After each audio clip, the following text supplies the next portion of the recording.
Hey, hello! Wonderful to have you here. We are so excited today because today we have a great guest in this channel for the first time. So I'm going to pass the voice to Magda in Poland to present us our great guest for today. Magda, good morning from Mexico. Yuri, good morning. Good morning. It's actually afternoon in Poland, but good to see you. And it's probably an evening for Hans. So, yeah, we're just all over the world today. Yes, we have great pleasure to have Hans the Roos with us. As I say on any occasion, very proudly, my very good friend and long-time collaborator on international Dracula conferences. But also, first of all, before we even met, and long before we met, Hans has been an expert on Dracula in the field of Dracula. He will hopefully tell us all about his research in a moment. But yeah, well, without much ado, I can just say that we are having a legend with us here. The legend. Hey. Hello, Hans. That's what they do. That's what they do in the Philippines. Oh yeah, like this. Yeah. If you get too much praise, if you make this gesture. Good morning, everybody, and I would just like to point out it's a great pleasure to have Hans here. He's a good friend as well, and he's a kind of researcher that is going to provide some new paths over here because he's a very detailist researcher. And while me, Enrique, and Magda, we are more mediatic, Hans is that researcher that has everything related to the history of Dracula and vampires in a very detailed and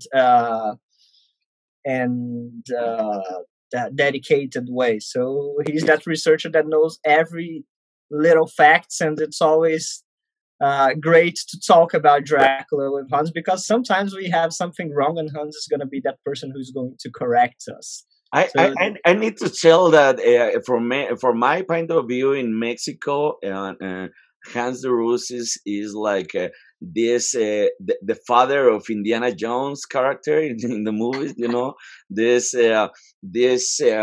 very expert in dark knowledge and very hidden stuff, and it's a honor to have you here, sir. Talking about your research and everything that you have done revolving Dracula. Thank you for having this opportunity with of chatting with you.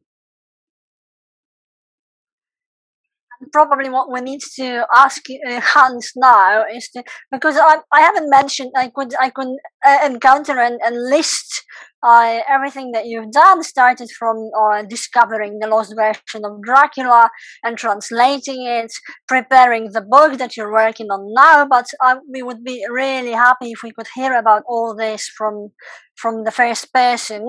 So Hans, if you could please tell us something about your recent research, first of all.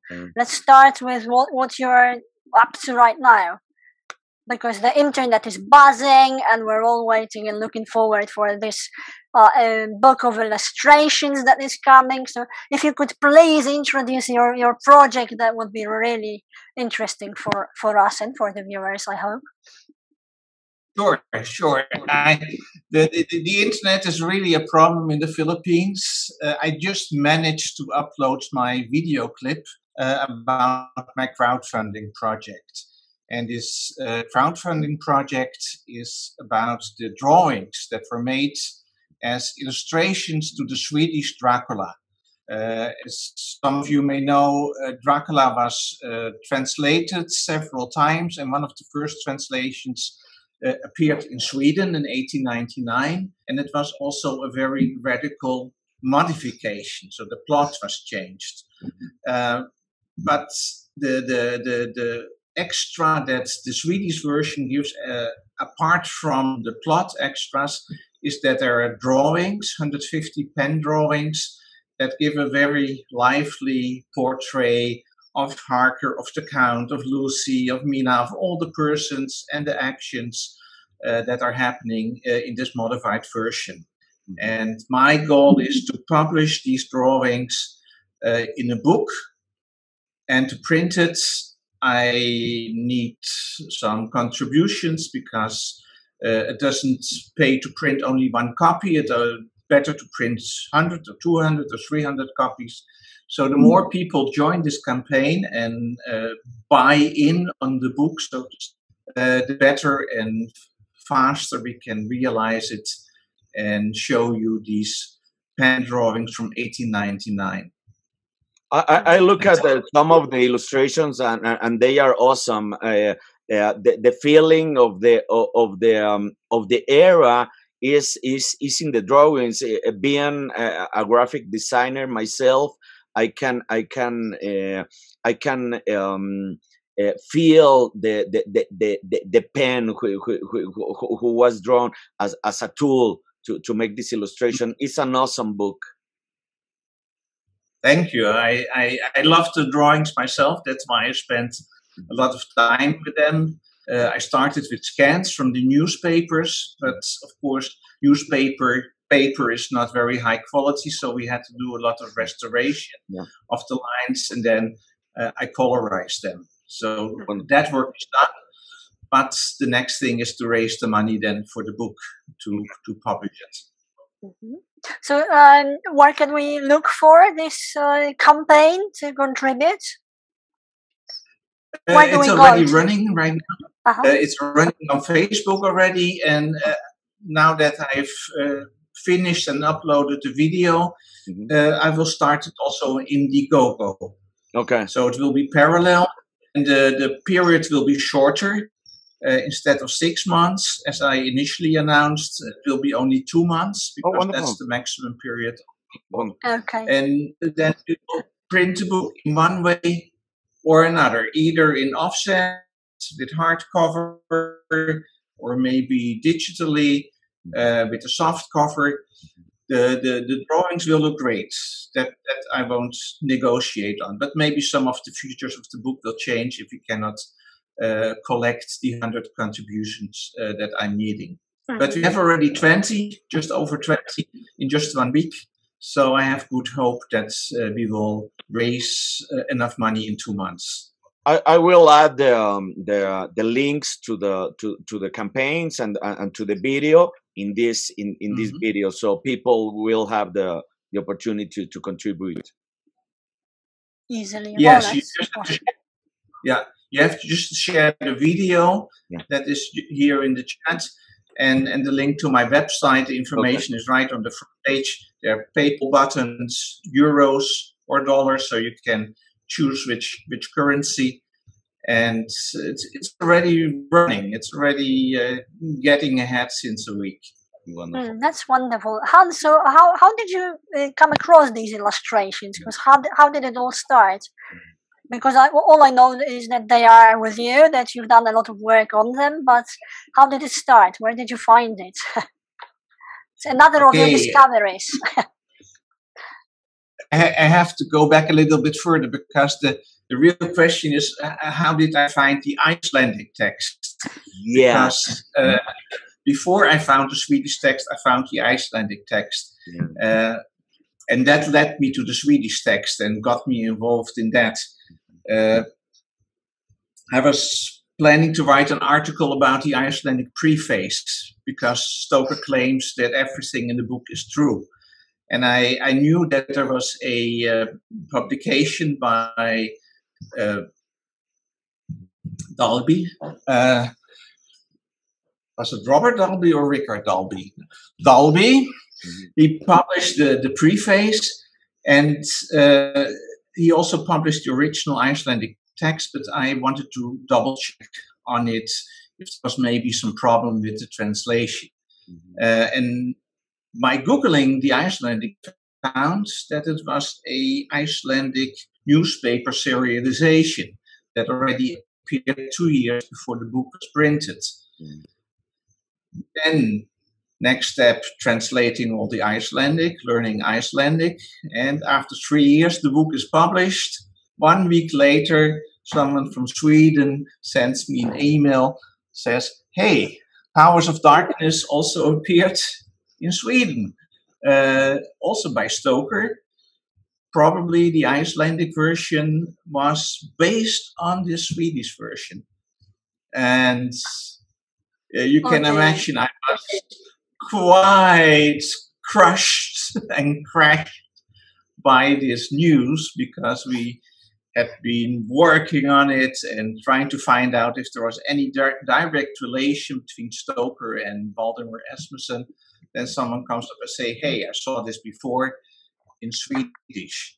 And because I needed to kind of save the situation also with my publisher, I immediately contacted the Royal Library in Stockholm, and they were very kind and very fast, and they provided me with a complete facsimile of the Swedish text. And from that facsimile, from those scans, I was able to extract the drawings and work with them. So they were just a bonus in this research project. Where did Mark Migrana or Merkels Machter, where did it come from? And this source text that I found in Stockholm was the basis of everything. Mm-hmm. Okay, and I actually reread before we met today. I reread the Icelandic version again, which I must say I enjoyed a lot again, just last week. And I was wondering, so is the Swedish version very different, or is it something really similar? Because the Icelandic version is quite a lot. There are quite a lot of differences from Bram Stoker's original. So what do you think about the differences in Swedish? From the Icelandic to the Swedish, you mean? Yes, yes. Basically, the Icelandic plot is the same as the Swedish plot, because I think that the Icelandic newspaperman Asmussen, he worked from the Swedish newspaper. I think he received it in Iceland, and he worked from that version, and he just shortened it. He made it, especially the second part that is playing in Whitby and in London, is condensed, and the whole story only has 55,000 words. The original Dracula has 160,000 words, and the longer Swedish version is more than 300,000 words. So you have the same plot, basically, with the same characters and the same actions, but you have it worded times. One time very condensed in Icelandic, with Icelandic elements from the Icelandic sagas added. Then you have a medium version, so to say, and you have then a quite blown up version that is all capped Irish style. Whereas the other Swedish version, after the Transylvanian part, goes back to normal narrator style, and that's also what the Icelandic version does. So, given that these three versions are different, the same thing happened. Harker is locked up in the castle, and this time he falls in love, more or less, with a blonde vampire girl, instead of running away and trying to hide from the vampire brides like it was in Dracula. He is always attracted to her. The Count is like a strict father, forbidding this romance. And the Count also has a lot of other qualities. He's a international conspirator. He's a politician who is conspiring with people in France and in England to overthrow democracy, the whole democratic system, because the vampires want to establish an elite society where, of course, they have more power than the rest. So they want to abolish the civil system of democracy. And on the other hand, he is also a kind of high priest in a horde of ape-like primitive people that follow him and meet with him in the basement of the castle, and they're chanting and they're, torches with ritual. very like King Kong nearly. They are sacrificing young peasant girls that are tied to a big black stone, and then one of the guys bites her in the neck. So the count doesn't bite. He is never visible as a blood drinker, but it is his acolytes, his followers, that are doing the dirty work, so to say. Yeah, he has people to do it for him. He's the mastermind behind all this. How about the notion, Hans? I read an article that all these translations are more a fan-made work than a collaboration between Bram Stoker. How about this notion? You've been there. You know everything about all these translations. How can we establish these relations with Bram Stoker? I mean, most of them has the introduction being written by supposedly by Bram Stoker, because the BS in the signing. But how can be certain that these translations are relatable with Dracula by Bram Stoker? First, when I was working on the Icelandic version, I was almost convinced already that there must have been some relationship or correspondence between the Icelandic journalist and Bram Stoker. And that was because in the Icelandic text you could find traces that this text had been translated from another language. And because I didn't know about the Swedish version, I thought, okay, there must have been an English manuscript first that Asmundsen, so to say, edited and modified. And this whole speculation started about a lost manuscript that Stoker had sent to Iceland, or that was too erotic to be published in Victorian England, but could be run as a test run, so to say, in the liberal Nordic countries. That looked plausible, also because there were elements from Stoker's notes that had not been published in Dracula, but that turned up again in the Icelandic version. And that was, for me, it was very okay. It was a plausible case.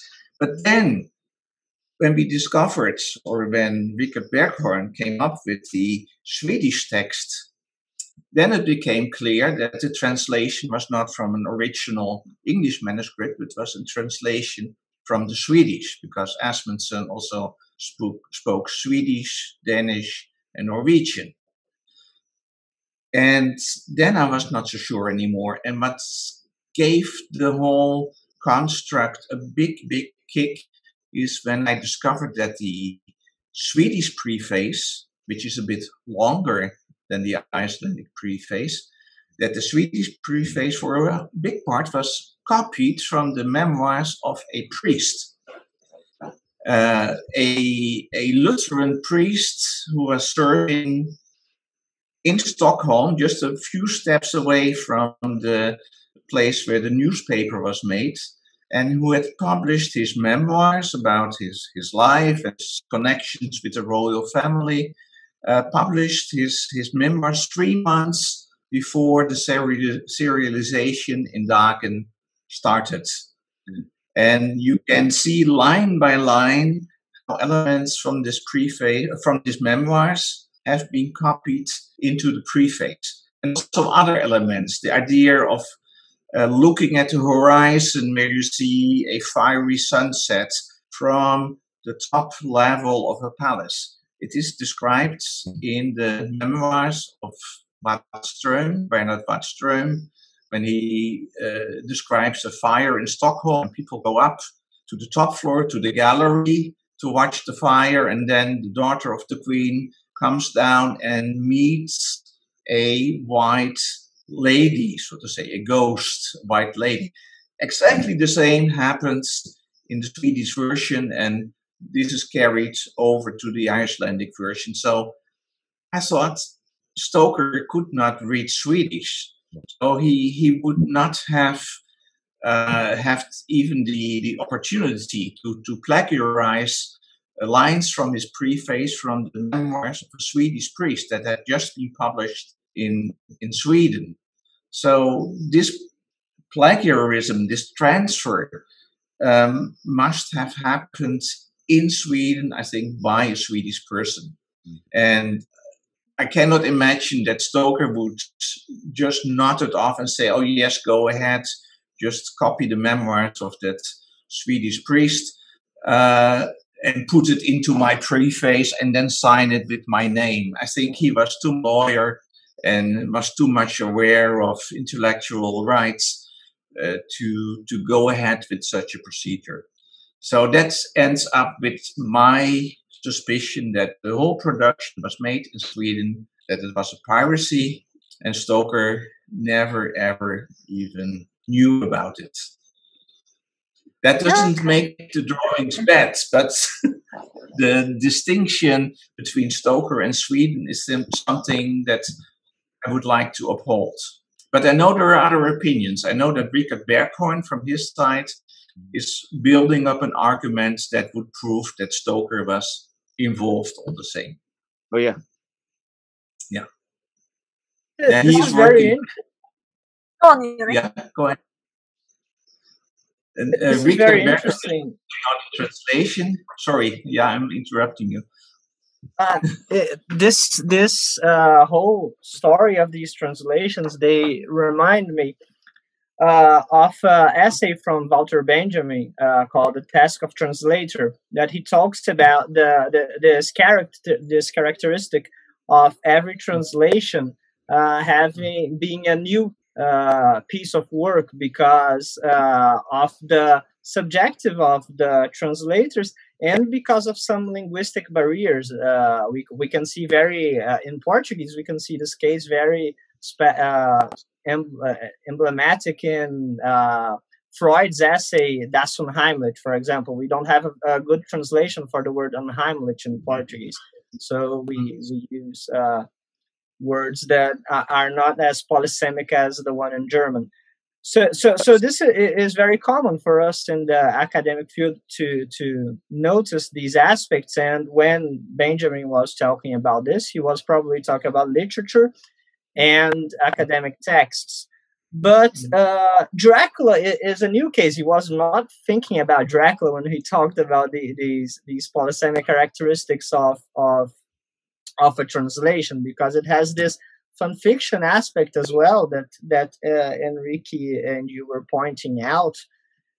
So I think that these translations of Dracula, they are in somewhere between a translation and a fun fiction, in a very strange dominion, just like Dracula is, without a very specific position over there. He has some aspects over here and some aspects over there. At least this is my opinion. Feel free to disagree.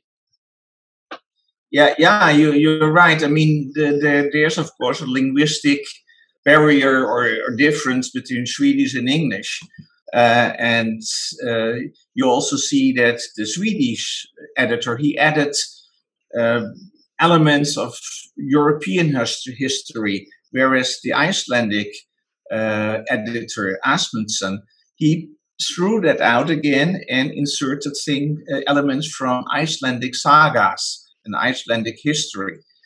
But both of them went far beyond, let's say, the linguistic necessity of adapting or let's say transferring language to another language. It goes far beyond that. The plot is shortened. It ends still in England. There's a kind of romance between Harker and the vampire girl that doesn't exist in original Dracula. It is this element of the conspiracy and the element of the primitive apes that are killing newts, innocent peasant girls. It's a own creation, so to say, on the basis of Dracula. And I don't think that the word fan fiction already existed in 1900s. Today it's common to just create multiple versions of Harry Potter, multiple Potter universes where several things are happening. I don't know exactly the motivation between for this Swedish version, especially because they're a long and a short version. Why they wrote two versions at the same time? Must have been an enormous, intensive project, to write 300,000 words in a couple of months. It is a riddle to me how and why they exactly did it. But I like the story more, I must admit, than the original Dracula. No. Well, I really like the story as well, especially the fact that it's probably the 21st century speaker talking now through me, that I like the more liberality and sexuality and eroticism in the book, and it was more open and the kind of a story that couldn't happen in the Victorian England, as you said at the beginning. So that was interesting, and also the whole ritual that was happening in the dungeon, that was something completely new and adding a lot to the story. What I think is that it's wonderful that there is such a story as Dracula that stirs the imagination of people, and again, it's even better that we don't know the why, so the reason why they wrote a long and short story and added these elements, because it adds up to the mystery of the whole world myth, and creates the myth, adapts to the myth. On the other hand, again, several weeks ago, I said that Polish translation of Dracula came up only in 1990. 1990s, so right after the communism fell, and we could have supernatural stories all of a sudden. So I'm so very grateful that a translator who shortened the story a lot, because this first edition of Polish translation is really short.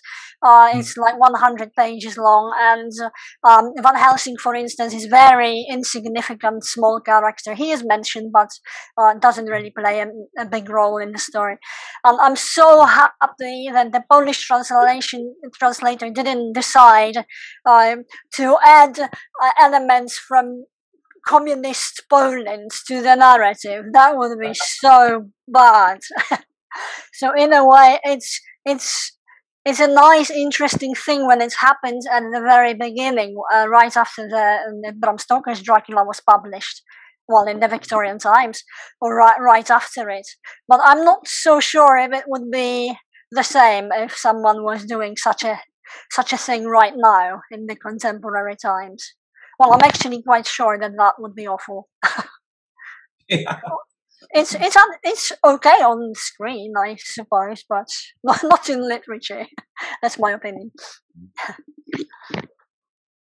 And I'm afraid still. Oh, sorry, Enrique. Sorry. No. I was thinking about what you just said, and what you were telling us, and what did catch my attention is the dates of these translations, because in that period Dracula wasn't that famous at all. I mean, they don't have our benefit that we know Dracula from the movies, we know Dracula from the stage plays, we know Dracula from cartoons, from comics. I mean, Dracula is being mediatic, but in 1899, it lacks of everything of this, because Stoker was pushing so hard to have this copyright issue in every of his possibilities. For me, and I will be surely crucified by this. For me, Bram Stoker wasn't a good writer. We have discussed this in this channel several times.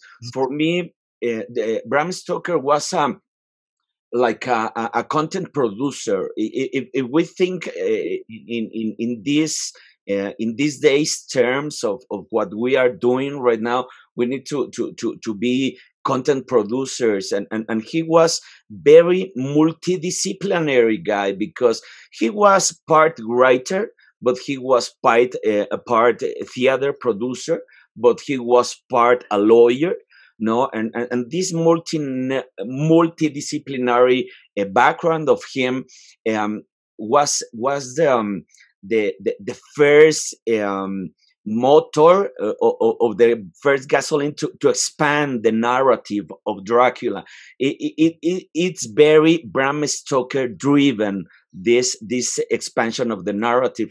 But what is cutting my attention is why these guys took so much effort 2 years after the publication of the first edition to make this like a fan work. I cannot understand. I mean, it's incredible for me.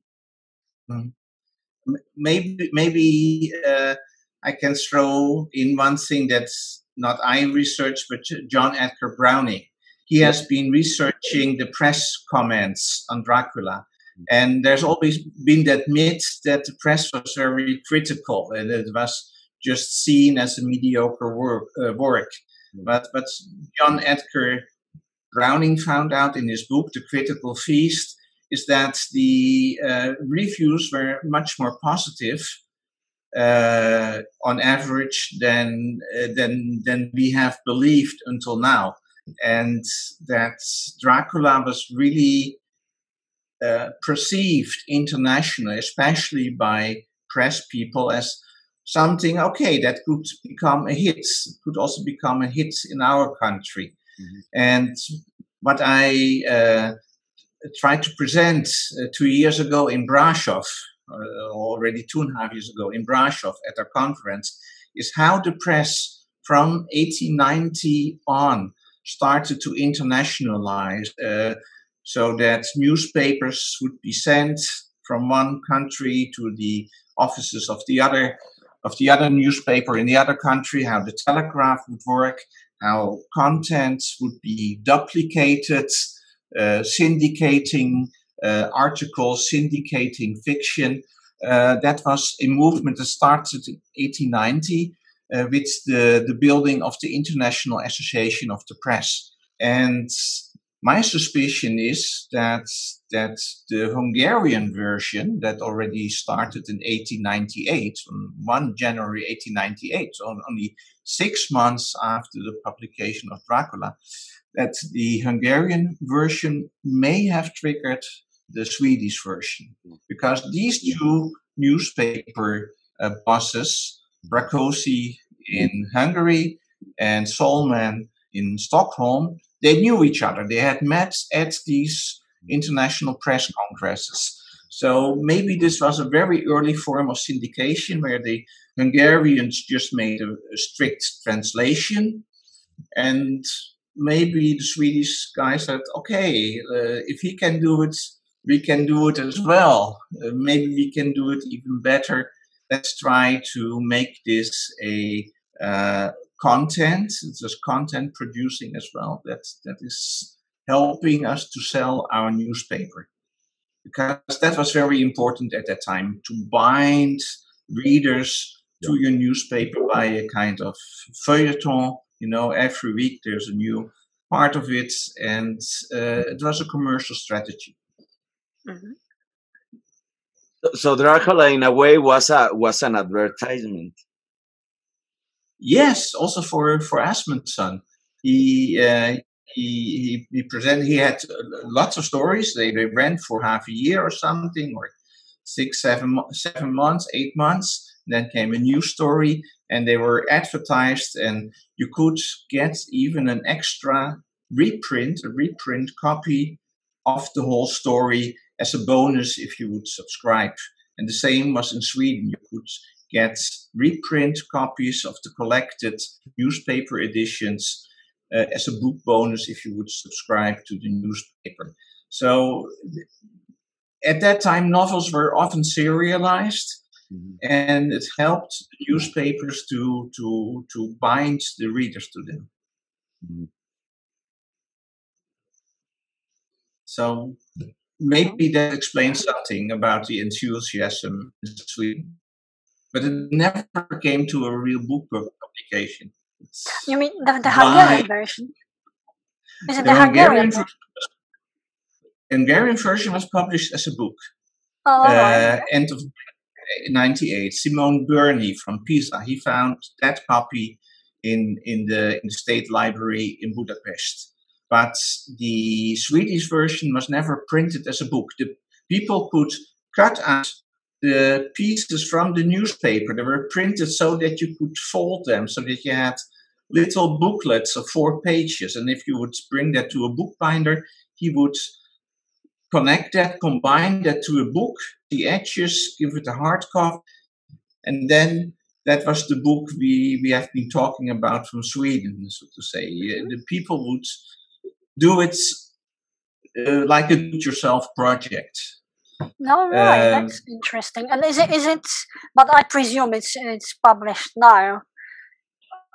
It must have been published. Now, yeah, but only in 2017 when Richard Berghorn he OCR'd the complete text of the Tip Top serialization, and he published it in 2017. Until then, the whole text was mentioned, I think, in a few anthologies in Sweden, but it was not on the market. Wow, okay, so I thought that Poland's translation came late and we're actually sooner. Wow, I didn't know that about the Swedish version. That's fascinating. Interesting. Yeah. A whole of a history, isn't it? It's really nice. Yeah, I think there may have been a regular translation of Dracula in Sweden, but this version was only to be obtained in a few libraries that had kept newspapers. Mm-hmm. In Iceland, there was a real book copy in 1901, and it was not very well received, but it was known with intellectuals that referred to it. Mm-hmm. And in Sweden, that's what, yeah, that's why it could be hidden in Sweden for more than a century. That's why it never came out until I published Powers of Darkness. Then someone in Sweden said, "Hey, that is our story."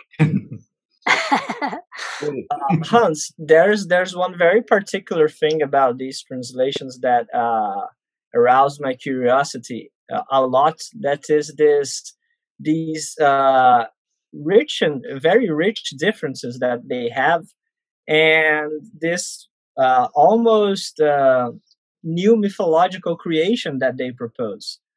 And this is very interesting. I think a great research, maybe very speculative but interesting, would be to try to gather some influences from these translations. And when you were talking about some of these differences, one called my attention a lot. That was Dracula as a high priest of this ape civilization, humanoid / ape civilization, and it reminded me of the theory that the core of Earth is. I'm losing the word in English. That there's nothing. That there's another civilization in the core of Earth. This was a theory that was already in the scientific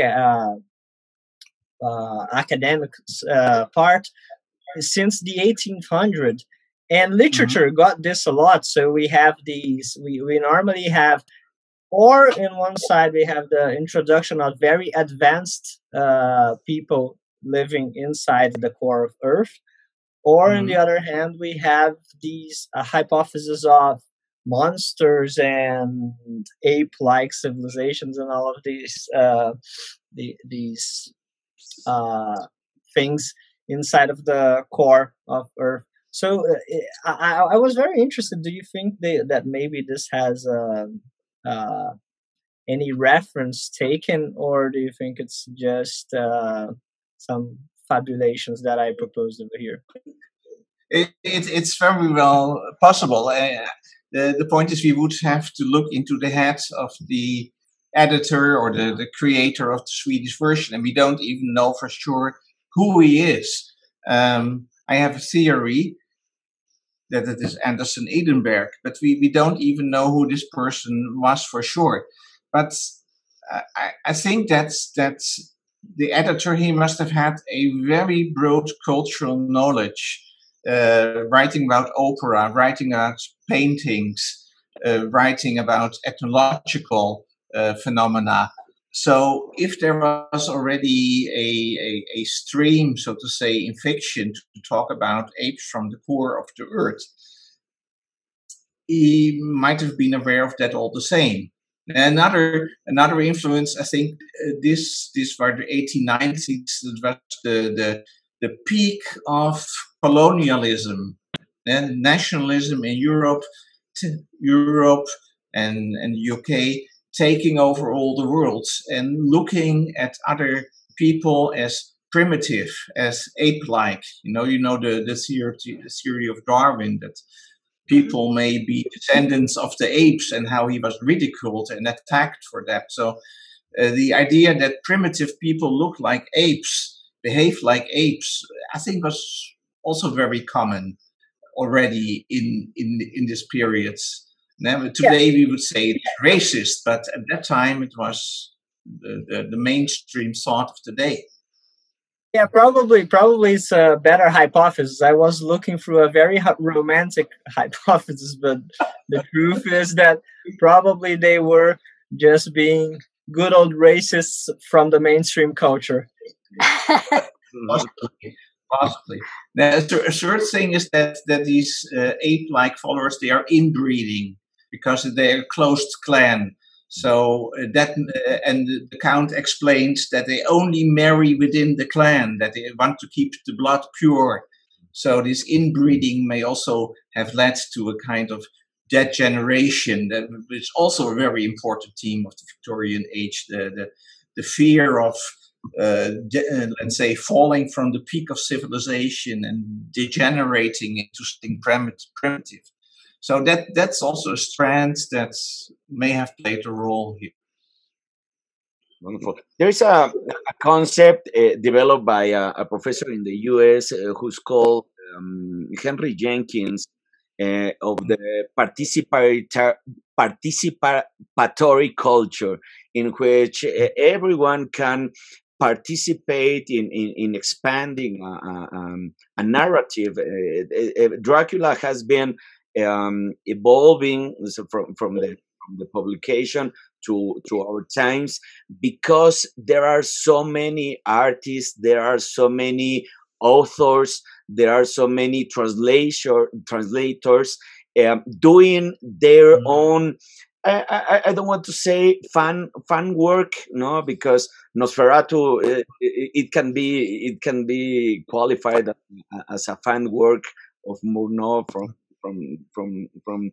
the book. But how do you feel about this notion of the Dracula being converted as a myth because of this participatory culture that we all been doing, even with this video, talking about Dracula and giving mouth to mouth to a narrative of vampires? Yeah, that would be the let's say a proto version of what we have today. Today we have Facebook, we have Zoom, we can communicate instantly, share instantly, comment instantly, like or dislike. In 1819 or 1899, it was a bit more laborious. You had to send a telegram, or you had to ship a book from England to Sweden. But I think in these circles of intellectuals, the idea that one could just take content and work with it was very strong, especially because the international copyright laws that we have today were not even in place. Sweden signed the Berne Convention only later, 1909 or something. Iceland only in 30 years later. So it was known already as a phenomenon. They didn't call it participative culture, they called it piracy. Yeah. And they would just take a book. That's and, and the authors, they were fighting to get their intellectual property rights established. Yeah. Stoker was one of them. Hall Caine was an advocate also of intellectual property rights, copyright laws. That was a movement that didn't exist before 1870, 1880. It came up with the internationalization of these publications. Yeah, and actually the 20th century can be branded with brands, with copywriting, because nowadays with the internet, people are stealing and doing their own stuff with a distance of different things. So this is the participatory culture. Well, in fact, you can relate to cinema. We don't need to look very far, and we've been talking for several weeks now about different cinematic versions of Dracula, and what is it if not participatory culture here? Because it's been just turned over in any direction that any vision leads the director. So yeah, it's. But as I say, I don't see anything wrong with it. Just the opposite, because it stirs imagination, it creates, it transforms and evolves. It presents different ideas and different messages to different generations and types of audiences even. So I suppose it was doing the same job in the 19th century with adding these national elements, as you say, or mythology from Nordic countries. So yeah, I really enjoyed reading this version. I mean, I'm talking about Power of Darkness because, as you said, it's very different and provides a little bit different type of entertainment within a very familiar setting, Dracula setting. So we know the character, but it's like reading another adventure of Dracula in a way, even though the characters appear and. It's a known framework, especially for us as Dracula scholars or Dracula fans. We know the framework, and I'm also very grateful that the Icelandic and the Swedish versions were made, because they give us a new window into the possible ways that vampires or Count Dracula could act. And to come back to the drawings, that is also what's so important about the drawings. They give you a direct visual impression of these scenes. So some of the scenes are already known, like the storm in Whitby or Van Helsing trying to kill Lucy with blood transfusions. And that's identical, but there are also these new scenes that we have seen before, and just trigger whole new fantasies and feelings and emotions and perspective of how a Dracula story could develop. And that's also a big gift to the world. I think that someone took the trouble to make 150 of these, 157 of these drawings, and that they were published. And it's a shame that they never turned up anywhere anymore. That's wonderful. I'm really excited about this project. It's especially when we have all this background, all the story that you've just told us, and so I'm hoping that people are going to appreciate all the project and all the work that you're doing, because it's really exciting when you think about it. We have a chance to be part of this history as well, and especially Dracula scholars. So it is important. So and one question. So don't we know the author of the illustrations? No, it's not. They're not signed. And I sent some copies to the press archive of the Swedish Press Institute. They have a huge collection of press articles and press drawings. And I asked the main archivist there, he recognized the style. He doesn't know. Maybe some other specialist in Sweden who know more about this periods in Sweden could find out, but there's no signature. So you would have to compare with other publications, find a similar style, and then by this detour maybe reconstruct the name of the drawing. So But another for mystery. now, I don't. It's a mystery, another mystery we can enjoy for the moment. Maybe it was Dracula himself who did that. The Ah, the guy Uh, with the pen. I've seen that we already achieved a lot of time of conversation, so I just wanted to pose two questions to Hans, just to guarantee that I can make them. So, first of all, Hans, I am very curious. We didn't talk about this, but we already talked between us three. I am very curious about your background and how you started researching Dracula. What were your motivations and reasons to start researching Dracula, and how long have you been researching Dracula? Because you're already a very famous name in the Dracula research. So I would like to know about a little bit about the history and this background. And another curiosity, I know that you're from Netherlands, and I'm very curious to know if you are by somehow a descendant of Van Helsing. That would explain so much.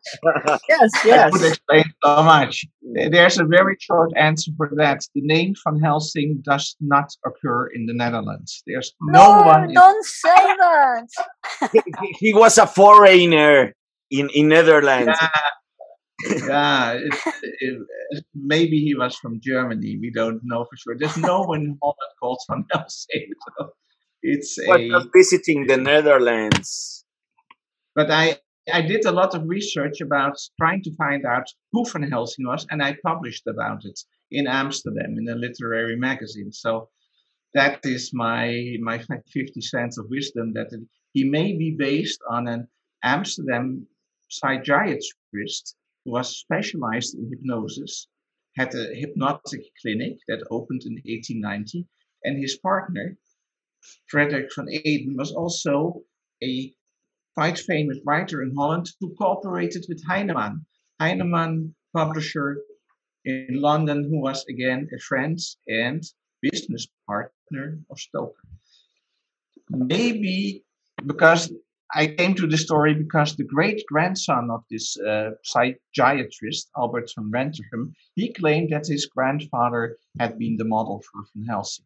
I could never find definitive proof, but it is a very interesting thread to try and follow. Mm-hmm.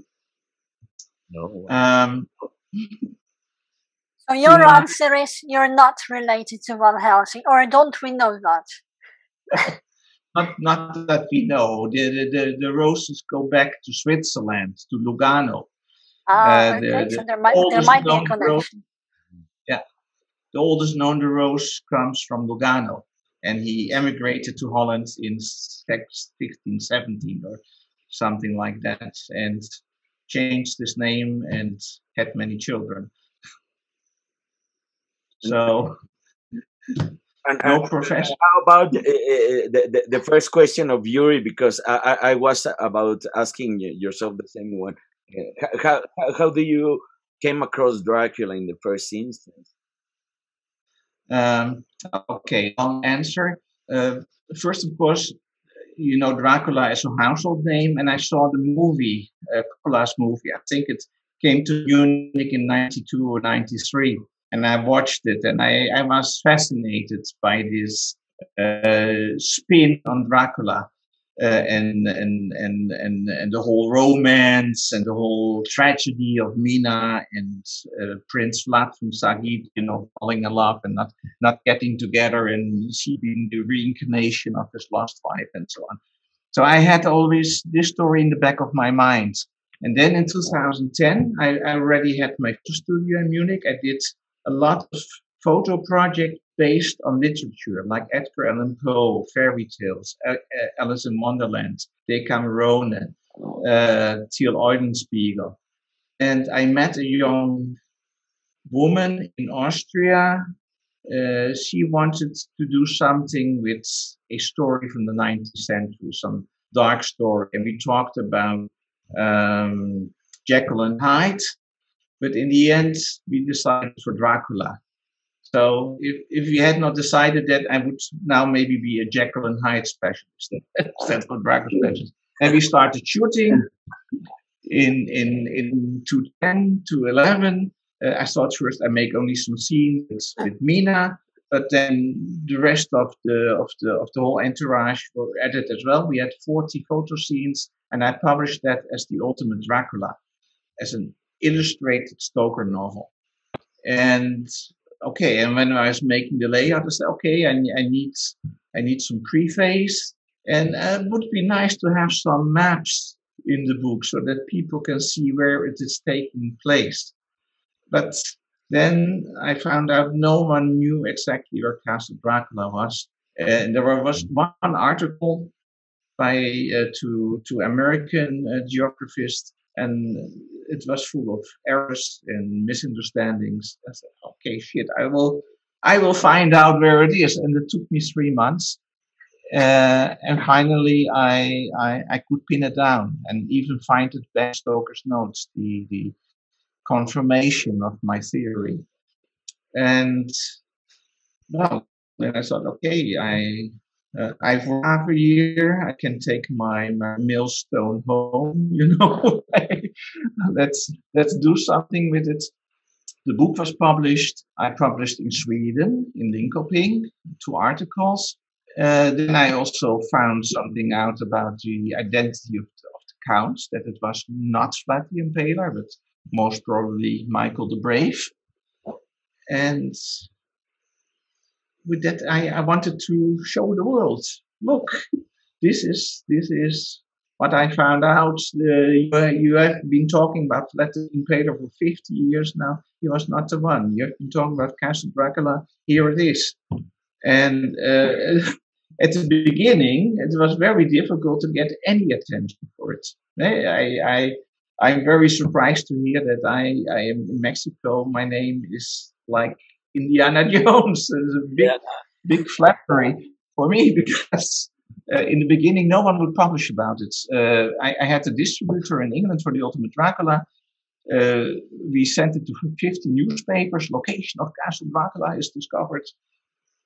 Nothing happened. Only the Irish Times was going to write an article, but I had to supply a photo up front. But I didn't have a photo because I had discovered it from all maps, from the text. Then I started traveling to Romania to see this mountain, this place, and I climbed it. And then I went back again with my son. And altogether, I traveled 14 times to Romania. Started writing a travel guide, and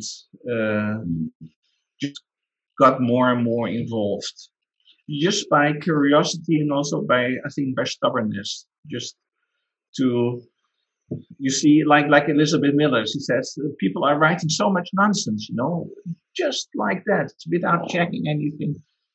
There must be someone who is looking at the detail, who's looking at the source, and tries to establish what was really happening. And I felt that was my role, and I've grown into it. I've nearly grown out of it already again, because now I'm writing a novel. I want to publish my novel, but the Dracula scene is so interesting, and there's so many nice and fascinating people there that I'm still working on it. That's good news. That's good news. Getting back, well, and we hope that you stay with us forever, Hans, because you're not going anywhere. Not for long, anyway.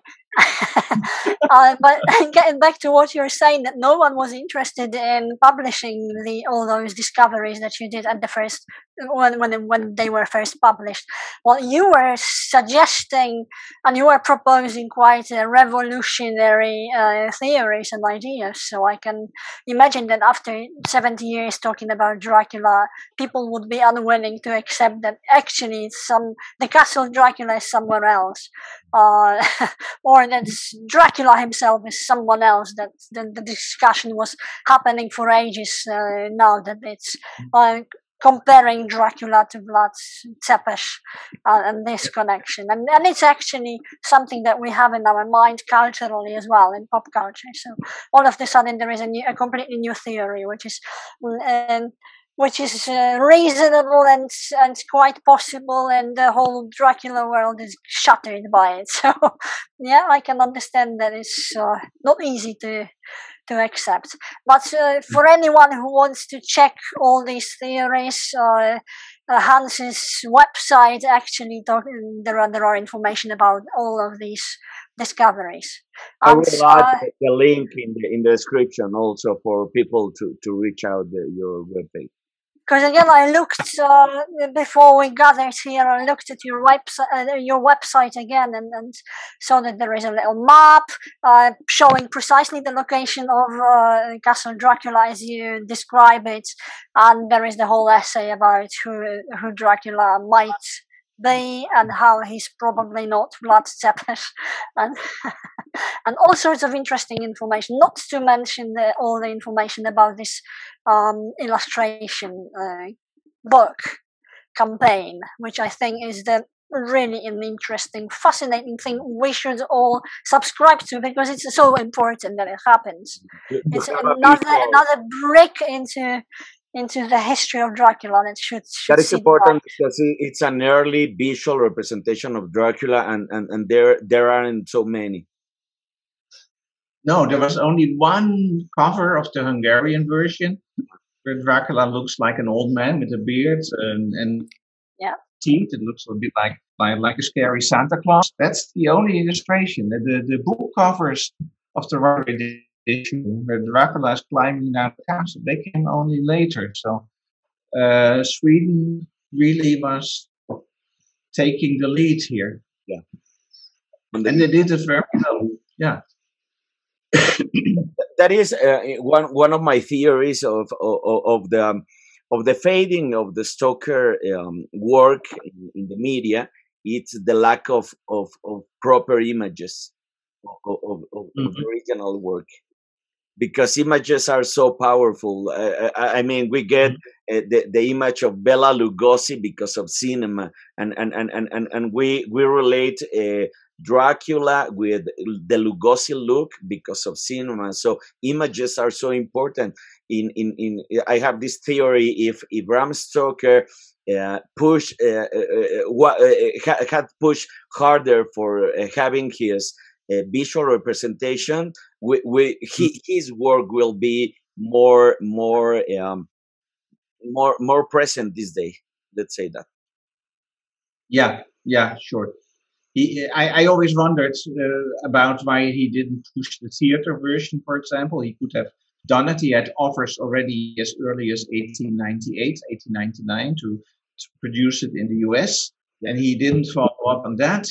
And there was no graphic novel, so to say, no comic version, no illustration, nothing was made in the UK.